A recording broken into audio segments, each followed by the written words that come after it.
बहुत समय पहले की बात है। एक छोटे से गांव में शंकर नाम का गरीब धोबी रहता था।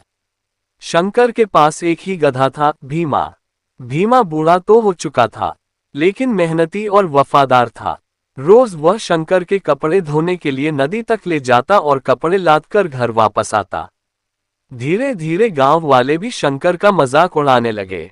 अरे शंकर, अब भी इस बूढ़े गधे को क्यों पाल रखा है? बेच डालो इससे, कुछ पैसे तो मिलेंगे।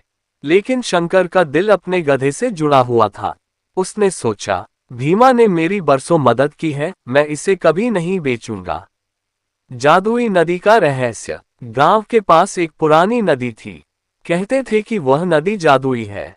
अगर कोई जानवर सच्चे मन से उसमें नहाए तो उसमें नई ताकत आ जाती है।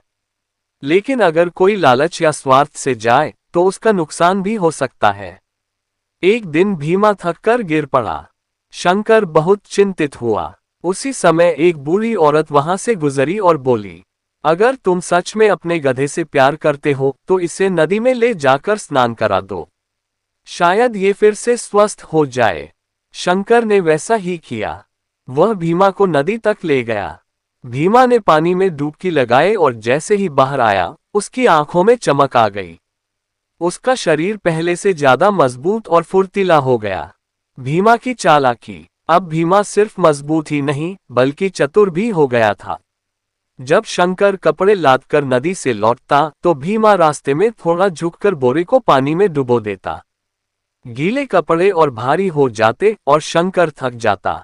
शंकर ने गुस्से में कहा, अरे भीमा, तू ऐसा क्यों करता है?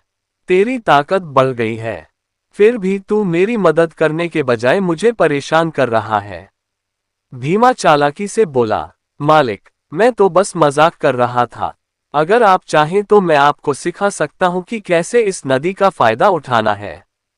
शंकर को पहले तो गुस्सा आया, पर फिर उसने सोचा कि शायद भीमा सही कह रहा है।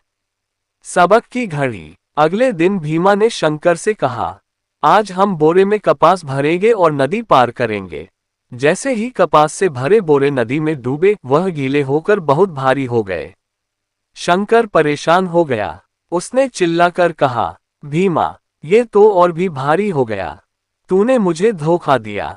भीमा मुस्कुराते हुए बोला, मालिक, यही तो सबक है। नदी की ताकत का इस्तेमाल समझदारी से करना चाहिए। जब बोरे में नमक होता है तो पानी में डुबाने से हल्के हो जाते हैं, लेकिन कपास भारी हो जाता है। मतलब हर स्थिति का फायदा उठाने के लिए दिमाग लगाना जरूरी है। शंकर को बात समझ आ गई। उसने गधे की चालाकी पर गुस्सा नहीं किया, बल्कि उसकी बुद्धिमानी की तारीफ की। कहानी की सीख।